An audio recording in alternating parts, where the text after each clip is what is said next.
por um momento tão rico, amém? Que nós podemos viver. A palavra diz que aonde o Espírito de Deus está, ali há liberdade, amém? A liberdade no Senhor.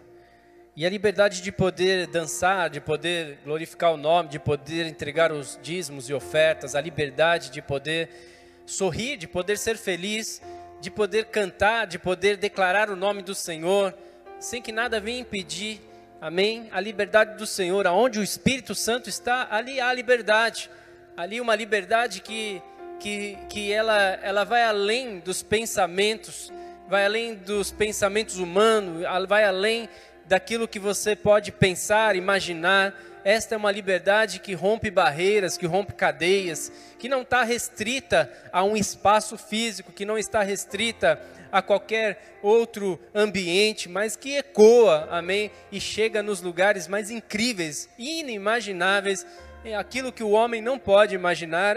Esta presença, esta liberdade, ela vai, amém? Porque essa liberdade, ela não está presa a espaço físico. Quem está comigo diz amém. Eu quero começar essa palavra lendo um texto que está em Jeremias 18, a partir do versículo 1 até o versículo 4. Jeremias 18, versículo 1. Diz assim: essa é a palavra que veio a Jeremias da parte do Senhor. Vá à casa do oleiro, e ali você ouvirá a minha mensagem. Então fui à casa do oleiro, e o vi trabalhando com a roda. Mas o vaso de barro que ele estava formando se estragou em suas mãos. E ele o refez, moldando outro vaso de acordo com a sua vontade. Amém? Diga: eu não quero ser apenas um vaso. Diga: eu não quero ser apenas um vaso. Existe alguns tipos de vaso. Existe alguns tipos de vasos que nós podemos citar nessa noite. Existem alguns vasos que são feitos de materiais diferentes. Existem vasos feitos de cristal. Existem vasos feitos de plástico, existem vasos feitos de metal, existem vasos que são feitos, moldados através da madeira, de um material, mais rústico, da madeira. Mas existem também os vasos que são feitos de barro, moldados, preparados, desenhados, feitos com barro. E vaso nada mais é que um recipiente côncavo, amém? Um recipiente côncavo, um recipiente que de vários formatos até. Então, o vaso é um recipiente que ali ele pode ser usado para guardar, para colocar algo que seja líquido ou algo que seja sólido. O vaso, ele é usado para muitas coisas, amém? E dentro do vaso pode ter algo sem valor nenhum. Dentro do vaso pode ter algo que não tem valor. O vaso pode levar e pode guardar algo assim que não tenha nenhum tipo de valor físico. Mas dentro do vaso ele também pode estar vazio. A pessoa ela pode não ter um vaso cheio com algo líquido ou sólido, mas esse vaso ele pode estar vazio também. E dentro do vaso também pode conter algo de muito valor. Amém? Diga: muito valor. Muitas vezes você pode ouvir alguém chamar uma pessoa de vaso. Muitas vezes você pode estar em um ambiente, você pode olhar e nem entender nada. Como assim? Alguém falar e chamar alguém de vaso, né? Oi, ô vaso, né? Ô vaso. Nem sei, eu sempre ouvi essa frase, esse nome direcionado a homem, mas a mulher, né? Eu acho que é vaza. Não, né? Vaza não, né? Não vaza. Amém? Um vaso, nunca ouvi, nunca me atentei se você usa, se já viu alguém usando algum termo específico para mulher, coloca aí nos comentários, amém? Mas o homem, geralmente esse termo é usado para homem. E aí, vaso, né? E vaso também ele é usado para definir alguém, né? Quando a pessoa se refere a alguém e chama ela de vaso, ele está se referindo a essa pessoa como alguém que é um cristão, que ali dentro dele existe algo, ok? Específico na linguagem de um cristão, na linguagem de alguém que vive, né, na igreja, né, e tem essa característica, né?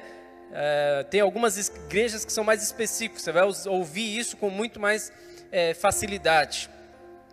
Mas, assim como Deus separa homens e mulheres para que Ele mesmo possa usar, né? A palavra diz que Deus, Ele nos escolhe, não somos nós que escolhemos a Ele, mas Ele que nos escolhe para ir, né? Ele dá fruto e fruto que permaneça. E então Deus, Ele escolhe homens e mulheres para que Ele possa usar. Então assim Ele separa os seus vasos para que Ele mesmo possa encher com aquilo que Ele deseja. Ele separa os vasos, Ele traz os vasos, Ele enche com aquilo que Ele mesmo deseja, com aquilo que Ele desejar. Então Deus, Ele pode usar a pessoa como um vaso em suas mãos. Deus, Ele pode usar assim como uma pessoa usa um vaso para colocar algo, para guardar algo, para usar como de alguma forma. Deus, Ele pode pegar você como um vaso e usar da forma que Ele mesmo desejar. Ele usa nas suas mãos. E se tem alguém do seu lado, pergunta para essa pessoa agora: que tipo de vaso você é? Amém? Que tipo de vaso você tem sido? Independente se um vaso for de cristal, independente se um vaso for de madeira, independente se um vaso for de um plástico mais rígido, se o vaso for de barro, independente se for de madeira, o importante na vida de um vaso é aquilo que ele carrega, é aquilo que está dentro dele. O importante do vaso é aquilo que preenche o seu interior. O seu conteúdo é algo de valor. O seu conteúdo é algo que você pode oferecer para uma pessoa. O seu conteúdo é algo que alguém procura. O seu conteúdo é aquilo que vai ajudar as pessoas. O conteúdo deste vaso, o conteúdo que você carrega é algo desejável para a sociedade, é algo que as pessoas estão procurando, é algo que as pessoas estão desejando, é algo que as pessoas colocam valor, é algo de valor. Você acredita que as pessoas gostariam de ter o que você carrega? Toda pessoa ela é conhecida por aquilo que ela carrega dentro do seu interior. Toda pessoa ela é conhecida pelos seus atos, amém? Toda pessoa é conhecida pelo conjunto de características que ela desenvolve, que ela oferece para outras pessoas. Jacó, uma figura muito conhecida na Bíblia. Jacó foi uma pessoa que ela tinha suas características, o seu caráter. Ele foi uma pessoa que demonstrou com algumas atitudes aquilo que ele tinha dentro dele. E os seus primeiros anos, até atingir uma maturidade espiritual com Deus, até ter um encontro com Deus, ele ficou conhecido como enganador. Só que o nome Jacó não significa enganador. Mas o caráter de Jacó fez com que ele ficasse conhecido dessa forma. E hoje muitas pessoas, elas evitam, as pessoas que são cristãs, evitam de colocar o nome do seu filho como Jacó. Por quê? Porque está ligado a características de Jacó. Mas Israel já é um nome muito usado no meio cristão. Por quê? Porque Israel foi aquele nome que deu certo. Israel é um nome promissor. Israel é um nome que está alinhado com os propósitos de Deus. Israel é um nome de alguém que tem um caráter aprovado. Amém? Davi, outra figura tão importante, tão falada na Bíblia. Davi é um cara também que tem as suas características e que pelas suas características ele ficou conhecido. Pelas características de Davi, ele foi um homem que ficou muito conhecido na sua história. E Davi, ele ficou conhecido como um homem segundo o coração de Deus. Quantos gostariam de ter e ser conhecido dessa forma, ter essas características? Quantos queriam ter o caráter aprovado, um caráter que reflete o coração de Deus? Amém? Mas o significado do nome de Davi não era esse. Mas o comportamento de Davi, aquilo que ele carregava dentro dele, o fez ficar conhecido dessa forma. Toda vez que eu e você fala sobre uma pessoa, nós descrevemos as suas características. Toda vez que nós vamos contar sobre uma pessoa, nós descrevemos as suas características. Cara, esse é um cara caloteiro. Cara, não conta com esse cara, que esse cara vai dar trabalho. Cara, o caráter desse cara, meu Deus, não dá. O cara, puxa, só dá mancada. Ou então você vai falar de outra pessoa e diz assim, cara, esse cara é 10. Meu, cara é bênção. Esse cara, meu, pode contar com ele. O que ele fala, não precisa nem escrever. O caráter desse cara é alinhadíssimo. Amém? Cara, esse cara é legal pra caramba. Então você vai descrever o caráter, as características de uma pessoa. Digo, o caráter fala mais do que o próprio nome. Ou seja, o caráter é o que vai trazer o impacto. O caráter é o que vai impactar as pessoas e não propriamente o nome. Amém? Sabe o que diz em Mateus 12? Mateus 12, 34 diz assim, pois a boca fala do que está cheio o seu coração. A boca fala aquilo que está no seu coração. Por isso que através do que a boca fala, nós conhecemos o interior de uma pessoa. Nós não conseguimos enxergar o interior de ninguém, mas a boca, com o tempo, ela vai revelando aquilo que está no nosso interior. Versículo 35, o homem bom do seu bom tesouro tira coisas boas, e o homem mau do seu mau tesouro tira coisas más. Mas eu lhes digo que no dia do juízo, os homens haverão de dar conta de toda palavra inútil que tiverem falado, pois por suas palavras você será absolvido, e por suas palavras serás condenado. Amém? Absolvido e condenado. Duas palavras muito pesadas, muito forte, na verdade. Ser absolvido de algo que você fez, ser absolvido de algo que uma pessoa cometeu, é algo muito forte. Mas ser condenado também, amém? Ser condenado por algo que foi feito é muito forte. Então, existe aqui uma condenação e também uma absolvição. É isso? A palavra é essa aí? Me ajude os universitários, né? Então, ou seja, absolvido ou condenado vai depender das nossas palavras. Amém? Vai depender das nossas palavras. Aquilo que existe dentro de nós produz palavras. Vai produzir palavras. Aquilo que você produz vai te condenar ou te absolver. Amém? E Jesus não é um Deus de condenação. Jesus não é um Deus de condenação.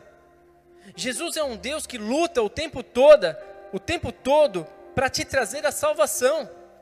Jesus é um Deus que ao tempos ele vem para te libertar. Ele é alguém que produz salvação e libertação. É alguém que soma contigo naquilo que você deseja para salvação e também para libertação. Amém? Ele soma contigo quando você deseja a salvação. Ele soma contigo quando você deseja a libertação. Quando você deseja se libertar daquilo que você sabe que está te paralisando. Daquilo que te impede de mergulhar em águas profundas. Ele é aquele que te leva para a salvação, para a vida eterna. E um Deus que pode nos libertar do medo, que nos liberta do pecado, do vício, que nos liberta da confusão. Um Deus que nos liberta da angústia, que nos liberta da ansiedade. Se tem coisa ruim é quando você vive em ansiedade, é ou não é? Você vive ansioso por algo, parece que você está no tempo futuro, nem chegou, você já está discutindo com as pessoas lá no futuro. Você está já preocupado com as coisas que vão acontecer. É tão ruim se sentir assim, é tão ruim se sentir angustiado, aflito, é tão ruim se sentir vivendo num outro tempo que nem chegou. Você não consegue descansar. Você vai dormir e fica preocupado com o dia seguinte. Você vai dormir e fica preocupado com o que vai acontecer daqui uma semana. Claro que você tem que planejar. Claro que você tem que ter um planejamento. Isso é fato, isso te ajuda. Isso faz parte das nossas vidas. Mas há uma paz que existe no Senhor. há uma paz que existe nele. Jesus é aquele que nos leva a se libertar. Amém? Todo aquele que crê e que deposita sua fé em Jesus tem as suas mãos, tem em suas mãos, tem à disposição tanto a salvação quanto a libertação. A verdade é que o nosso caminho nos leva para a condenação. Sempre os nossos caminhos levam para a condenação. Os nossos caminhos nos levam a produzir palavras de condenação, para condenação. Mas Jesus veio para mudar o nosso caminho, para mudar o nosso conteúdo e nos mudar um caminho, nos dar um caminho diferente. Nos dar um caminho que nos leva para a paz, que nos leva para a salvação, para a libertação, que nos leva a viver em águas tranquilas e em pastos verdejantes, porque Ele é o nosso pastor. E aquele que levanta Jesus como seu pastor, não tem outro caminho a não ser o caminho que Ele tem para nos apresentar. Jesus veio para que possamos carregar o bom tesouro. Ei, existe um bom tesouro e você foi feito para carregar esse bom tesouro.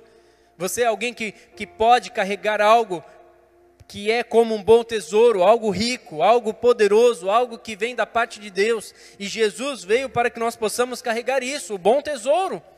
Ele veio para mudar a nossa realidade de condenado para absolvido. Os nossos caminhos nos levavam para a condenação. Os nossos caminhos nos levavam para ser condenado. Mas Jesus inaugurou a absolvição, a salvação. Ele absolveu tudo. Ele vai absolver as nossas vidas. Ele é aquele que luta para nos absolver. Quantos desejam carregar o bom tesouro? Quantos desejam carregar o bom tesouro? Quantos desejam continuar carregando o bom tesouro? Quantos desejam viver com conteúdo rico? Nós sabemos que Jesus começou o seu ministério com 30 anos. Jesus, ele viveu uma vida, viveu uma vida filho de carpinteiro. Mas quando chega com 30 anos, ele começa o seu ministério. Ele começa a viver aquilo que havia como promessa sobre a vida dele. E os milagres que eram notórios na vida daquele homem. Se você lê a palavra de Deus, você vai começar a entender que a partir dos 30 anos ali, os milagres começam a acontecer e a fluir na vida dele. Deu um start na vida de Jesus para a manifestação da glória de Deus.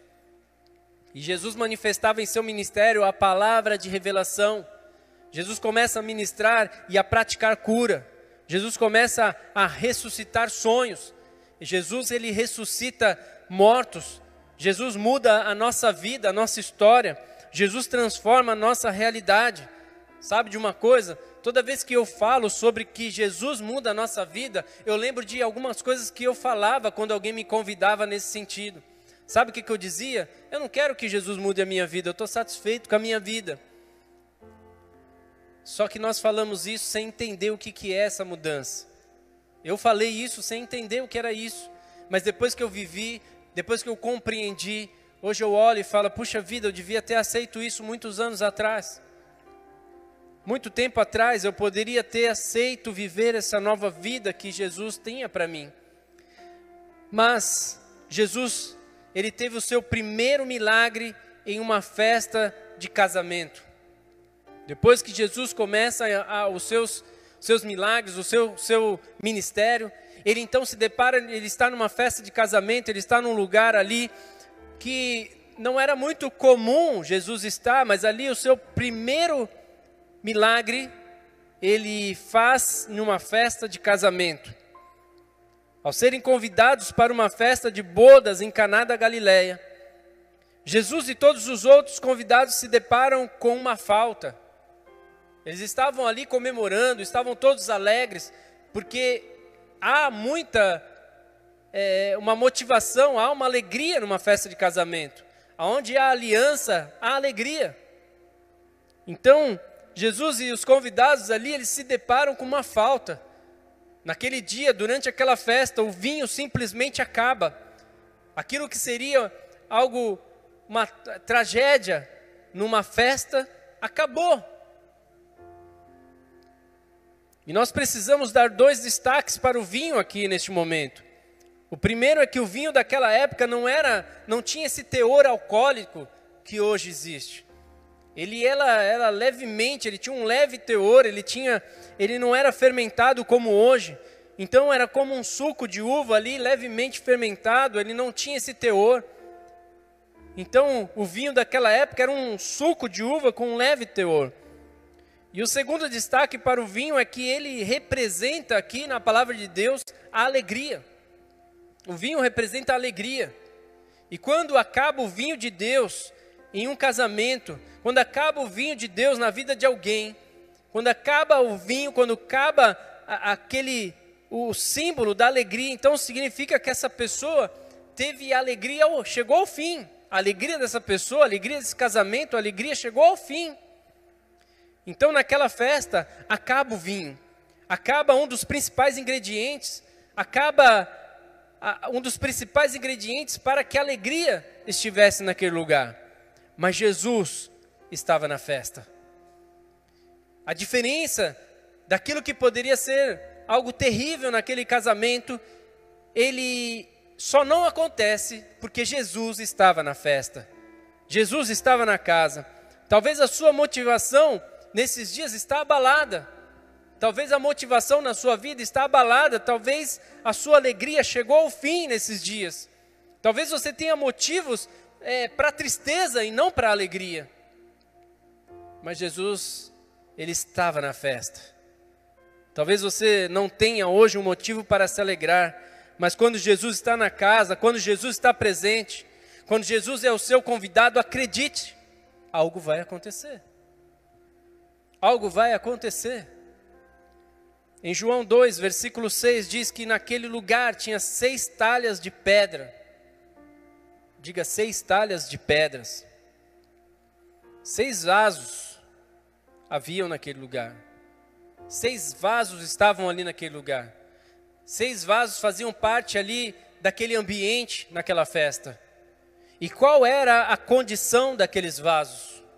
Esses vasos estavam vazios. Eram vasos que eram usados em rituais religiosos. Eram vasos que eram usados apenas para purificação. Eram vasos que naquela ocasião eram inúteis. Eles não poderiam somar com aquela festa. Não eram vasos que iam fazer a diferença naquele dia. Naquela ocasião eram apenas vasos de decoração. Aqueles vasos eram usados para purificação religiosa. Sabe quando existe algo religioso? Sabe quando existe algo bonito, mas não muda a realidade de ninguém? Sabe algo que é bonito por fora, mas não tem um conteúdo, que está vazio?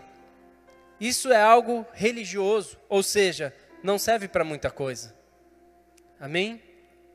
A religiosidade, ela não serve para muita coisa. Mas nós temos a condição de receber o Espírito Santo dentro de nós, que é a liberdade, que não tem nada a ver com a religiosidade. Amém? Naqueles vasos, naqueles 6 vasos, naquelas talhas, eles cabiam ali em torno de 120 litros cada um. Mas estavam vazios. E Jesus pede para que encham aqueles vasos de água até a sua borda. Então a direção de Jesus foi: encha de água. Mas não aquele encher de água que talvez eu e você possamos entender, olha, vamos colocar até aqui, até um pouco só. Não, Jesus ele vai olha, ele diz assim, ele dá uma direção, enche até a borda, até o nível máximo. Sabe, igreja? Jesus é aquele que pega um vaso que não tem nada. Jesus é aquele que é capaz de pegar um vaso sem conteúdo. Um vaso que passa muitas vezes por despercebido na sociedade. Ele pega um vaso vazio e ele é capaz de acrescentar valor. Ele é capaz de mudar a realidade. Ele é capaz de encher este vaso com algo rico, cheio de valor. Aqueles vasos passaram a se tornar os principais da festa a partir de então. Porque Jesus acrescentou valor neles.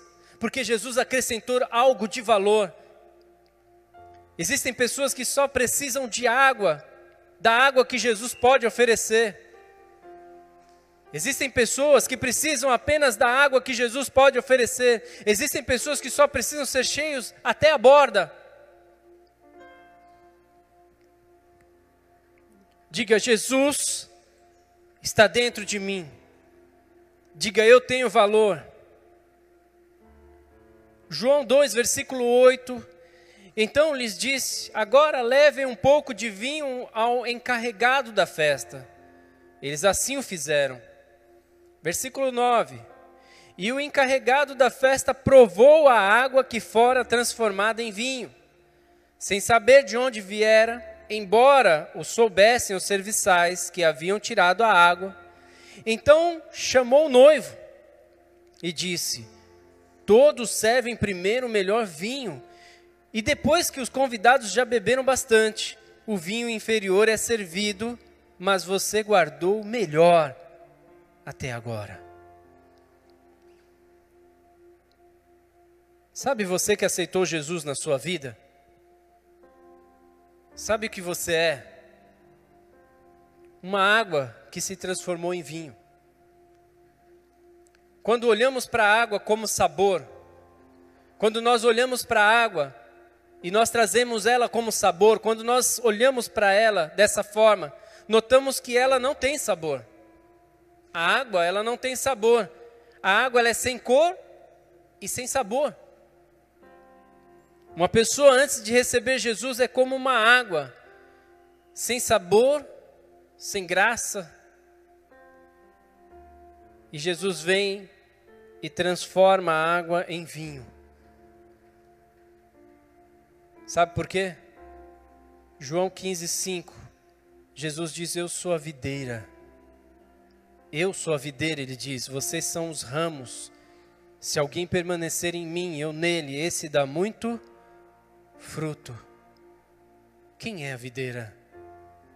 A videira, ela é a árvore que produz a uva, e a uva produz o vinho. Você, como ramo, passa a ser aquele também que produz algo para a sociedade. Você é aquele que produz fruto. Você é aquele que produz algo que vai acrescentar na vida das pessoas. Você, quando aceita Jesus, você que vive esse acrescentar de Jesus na sua vida, você vai carregar algo de valor. Diga amém. Na festa de Caná da Galileia, o noivo provou o vinho e disse que o melhor vinho veio depois. Deus está colocando sabor. Ele está transformando pessoas em um vinho melhor. Igreja, hoje é um dia especial. Hoje é um dia muito especial e nós não podemos deixar de falar que nós sabemos que existe em nossas vidas duas Páscoas diferentes. Dois motivos que se unem em um só propósito. A primeira Páscoa veio para libertar fisicamente. Quando Deus liberta o povo, Ele traz a Páscoa do Senhor. Ele traz a Páscoa, Ele diz: olha, todo esse conjunto de informações que vocês precisam usar para a vida de vocês, essa é a Páscoa do Senhor. Então, quando Deus juntou o povo hebreu como família, e o sangue de um cordeiro foi símbolo da sua salvação, essa é a Páscoa do Senhor. Naquele dia a morte passou pela terra do Egito, ferindo e matando os primogênitos das casas, apenas das casas que não tinham o selo, a marca do sangue de Jesus. Aquela Páscoa veio para libertar fisicamente o povo de Israel do jugo de Faraó. Aquela foi uma liberdade física, aquela foi uma libertação física. Eles foram libertos fisicamente. E nós sabemos disso porque muitas daquelas pessoas, elas não conseguiram ser libertas espiritualmente no deserto. Muitas morreram no deserto, porque tiveram dificuldade de viver um outro tipo de liberdade. Ao ponto de pessoas chegarem a próximo da terra prometida e se rebelarem e dizerem: olha, preferíamos ter morrido no Egito do que estar aqui. Pessoas que estavam com as suas mentes ainda aprisionadas, com a sua alma aprisionada. Então aquela foi uma libertação física. Mas a segunda Páscoa, ela inaugurou a liberdade espiritual. Às vésperas da segunda Páscoa, era necessário que um cordeiro fosse morto. O sangue desse cordeiro nos levaria a uma liberdade espiritual. E tudo isso se inicia quando João Batista teve a revelação dessas coisas. Em certo momento ele estava ali junto ao Rio Jordão, e ali em João 1, 28 e 29, e a palavra diz que ele viu o cordeiro. Ele viu Jesus. E João diz: eis o Cordeiro de Deus que tira o pecado do mundo. Eis o Cordeiro que traz a liberdade, eis o Cordeiro que traz a libertação, a salvação. Jesus sabia da sua condição, ele sabia o que o esperava. Jesus, ele sabia o que deveria passar, ele sabia do seu caminho, aquilo que o esperava. Ele sabia a importância que havia em seu interior e que o seu sangue deveria ser verdadeiramente derramado, assim como o cordeiro na primeira Páscoa. E agora Jesus está diante desse acontecimento no Monte das Oliveiras. Ele passa por tudo isso, ele é batizado, ele vai para o deserto, ele pratica os milagres, ele vive o ministério, ele atrai pessoas, ele forma discípulos, mas agora ele está ali no Monte das Oliveiras. E Jesus agora está prestes a viver a sua morte. Lucas 22, 41, ele se afastou deles, dos discípulos, a uma pequena distância, ajoelhou-se e começou a orar. Ele dizia: Pai, se queres, afasta de mim esse cálice. Contudo, não seja feita a minha vontade, mas a tua. Versículo 43 diz: apareceu-lhe então um anjo do céu que o fortalecia. Estando angustiado, ele orou ainda mais intensamente, e o seu suor era como gotas de sangue que caíam no chão. Jesus, neste momento, se coloca como um vaso nas mãos do Pai. Ele sabe que viver a vontade de Deus naquele momento era a única saída. Não tinha outra saída. Ele sabe que viver a vontade do Pai era o único caminho naquele momento. Então ele diz assim: olha, não seja feita a minha, mas a tua vontade. E ao mesmo tempo que Jesus via a morte de um cordeiro naquele momento, naqueles momentos que ele orava, ele via, ao mesmo tempo que ele via a morte do cordeiro, o Pai mostrava para ele um leão. O Pai mostrava a ele a vitória de um leão. E naqueles dias em que o povo judeu estava comemorando a Páscoa, que deu liberdade física, Jesus estava sendo entregue para inaugurar uma liberdade espiritual. Jesus morre naqueles dias. Ele morre, ele é crucificado. E quando você olha para a cruz e vê Jesus crucificado, você vê um cordeiro. Mas ele ressuscita no terceiro dia. No túmulo de Jesus, ele não está lá. E hoje, talvez o dia inteiro, você viu nas redes sociais essa mensagem. A imagem de um túmulo vazio. Diga: porque ele vive, eu posso crer. Diga: porque ele vive, eu posso crer. Porque ele vive, eu posso crer. Em Salmos 23, versículo 4. Mesmo quando eu andar por um vale de trevas e de morte, não temerei perigo algum, pois tu, Senhor, está comigo. A tua vara e o teu cajado me protegem.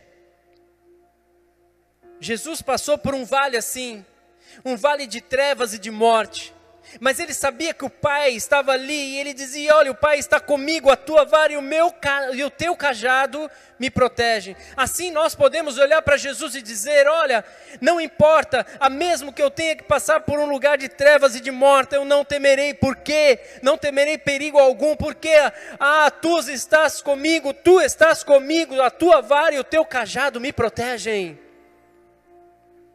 Não importa o que você que consumiu nesses dias, não importa o que você comeu nesses dias, não importa se foi peixe, não importa se foi carne, não importa se foi chocolate. O que importa são os valores que existem dentro de você, dentro de cada vaso. O que importa são os valores que existem dentro de você, dentro de cada pessoa existem valores espirituais. E esses valores é tudo aquilo que Jesus acrescenta ou transforma. Ele é capaz de transformar água em vinho. Jeremias foi atraído pela voz do Senhor que dizia, Jeremias 18:2, vá à casa do oleiro. Vá à casa do oleiro e ali você ouvirá a minha mensagem. Vá até um certo lugar, aonde a minha mensagem vai ser liberada. E a casa do oleiro era o lugar onde Jeremias ia ouvir a mensagem de Deus. A casa do oleiro era o lugar onde a mensagem de Deus seria anunciada. E Jeremias vai até aquele lugar. E naquele lugar ele vê o oleiro. E naquele lugar Jeremias vê que o oleiro estava trabalhando com a roda. A roda é um instrumento para moldar o vaso. A roda é um instrumento usado exclusivamente para criar e para moldar o vaso. A roda nada mais é que uma ferramenta usada para deixar o vaso de acordo com a vontade do oleiro.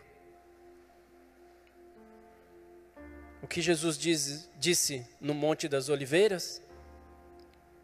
Pai, se queres, afasta de mim esse cálice, contudo, não seja feita a minha vontade, mas a tua vontade. A vontade do Pai, a vontade do oleiro. Nas mãos do oleiro, um vaso não pode desejar outra coisa. Nas mãos do oleiro, um vaso vive a vontade de Deus. Nas mãos do oleiro, um vaso, ele abre mão das suas próprias vontades. Ele abre a mão dos seus desejos. Na mão do oleiro, nas mãos do oleiro, um vaso, ele abre mão, ele se esvazia, para que o oleiro venha acrescentar aquilo que é de valor. Nas mãos do oleiro, um vaso vive a vontade de Deus. E qual é a vontade de Deus? Diga boa, perfeita e agradável. No versículo 4 de Jeremias 18, aquele homem viu nas mãos do oleiro um vaso. E este vaso estava sendo formado. Nas mãos do oleiro, Jeremias viu nas mãos do oleiro um vaso que estava sendo formado. Mas durante o processo, diga durante o processo, durante o moldar de Deus, algumas coisas podem acontecer, igreja. Durante o processo, durante a caminhada, algumas coisas podem acontecer. E às vezes durante o processo um vaso se perde. Durante o processo de um vaso pode desejar um outro caminho. Ele pode se perder. Durante o processo, uma pessoa pode querer viver o seu próprio caminho, suas próprias vontades, seu próprio querer. E a palavra de Deus diz que aquele vaso se estragou, aquele vaso se desfez. E esse é um momento na vida de algumas pessoas onde elas não entendem o processo. Elas não entendem o que está acontecendo. E muitas vezes neste momento a pessoa se sente quebrado. E se sentir quebrado não é fácil. Se sentir quebrado é se sentir muitas vezes dor. Dói. A pessoa chora. Ela chora de verdade. A pessoa ela pode ficar triste. A pessoa vive dias difíceis. Sabe o que a palavra diz lá no Monte das Oliveiras? Que os discípulos que estavam com Jesus, quando ele retorna, eles estavam dormindo. E triste. A palavra diz que a tristeza fez eles ficarem desanimados. Talvez você está vivendo dias que você está desanimado, triste com algumas coisas. Mas ele vive, e porque ele vive, eu posso crer no amanhã. Uma pessoa que, como um vaso quebrado, ela passa por um vale. Mas o que precisamos entender é que no arrependimento, a cura vem. No arrependimento, a cura vem. Em Salmos 84, versículo 3 diz: Deus transforma o vale de lágrimas em um lugar de fontes. Em um lugar de fontes. E o que é fonte? Fonte de alegria, fonte de esperança, fonte de motivação, fonte de vida, fonte daquilo que está no Senhor. Jeremias 18, versículo 4 diz que aquele vaso foi moldado novamente. Ele recebeu uma nova moldagem, uma nova característica, um novo caráter, novas coisas. Essa pessoa foi transformada, esse vaso foi transformado num vaso novo. A mesma massa, o mesmo ingrediente, a mesma estrutura, mas agora o oleiro veio e moldou tudo de novo. E algo aconteceu, essa pessoa se transformou da água para o vinho, essa pessoa é outra, essa pessoa tem um conteúdo, tem algo de valor. E quantas vezes nós precisamos ser moldados novamente? Quantas vezes nós estamos vivendo dias que nós precisamos ser moldados novamente, não por qualquer pessoa, mas sim por aquele que é o dono da vida. E quantas vezes estamos saindo dos caminhos e precisamos voltar? Sabemos que precisamos. Quantas vezes precisamos restaurar a nossa rota? Quantas vezes precisamos nos alinhar novamente? Jeremias diz que aquele oleiro pegou aquele vaso e fez novamente. E mudou novamente. E transformou aquela vida. Agora aquele vaso foi moldado de acordo com a vontade do oleiro, não com a vontade do vaso. Não com a vontade do vaso, não com os desejos da carne, não com os desejos do vaso, mas sim de acordo com a vontade do oleiro. Diga, eu não quero ser apenas um vaso. Nas mãos do oleiro, o vaso é levado a carregar o bom tesouro. E 3 coisas fazem parte do bom tesouro. Diga a palavra de Deus, o Espírito Santo e o azeite que representa a unção de Deus, a glória de Deus. Isaías 64, versículo 8 diz: contudo, Senhor, Tu és o nosso Pai, nós somos o barro, Tu és o oleiro, todos nós somos obras das Tuas mãos. Feche teus olhos, curve a tua cabeça. Jeremias 18:6. Como barro nas mãos do oleiro, assim são vocês nas minhas mãos. 2 Coríntios 4:7. Mas temos esse tesouro em vasos de barro, para mostrar que este poder, que a tudo excede, provém de Deus e não de nós mesmos.